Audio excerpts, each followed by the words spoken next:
માંડવીનગર તથા તાલુકા કોંગ્રેસ સમિતિ દ્વારા જય બાપુ જય સંવિધાન જય ભીમ પદયાત્રા કરવામાં આવી। ગુજરાત પ્રદેશ કોંગ્રેસ સમિતિના આદેશ મુજબ જશે એ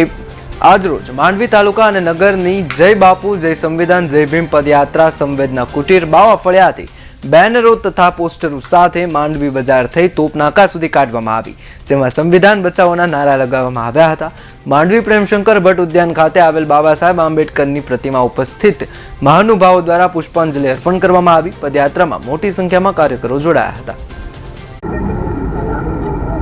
દેશમાં સાંપ્રદાયિક પરિબળોએ હાવી થયા છે અને માનનીય ગૃહમંત્રી શ્રી અમિત શાહ ગૃહમાં એ રીતે નિવેદન કરે છે કે આજકાલ ડૉક્ટર બાબા સાહેબ આંબેડકરને નામ લેવાની ફેશન ચાલે છે અને એને સંબોધનમાં ટાંકતા કહે છે કે આંબેડકર આંબેડકર આંબેડકર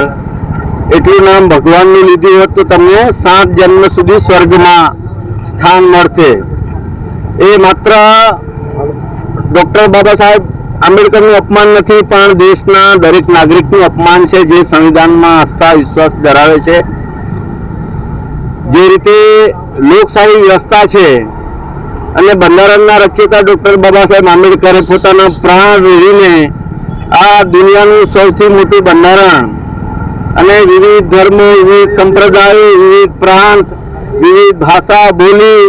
વિવિધ સંસ્કૃતિને એક રાખીને જે રીતે સંવિધાનની રચના કરી છે, બધાને ન્યાય મળે,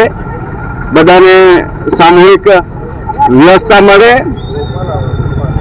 સાર્વભૌમત્વ મળે અને એ રીતે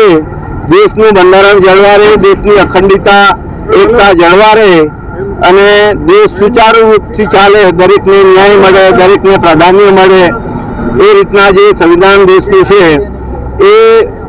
આવા સાંપ્રદાયિક તત્વો ઈચ્છતા નથી અને લોકશાહીનું ખૂન કરે છે।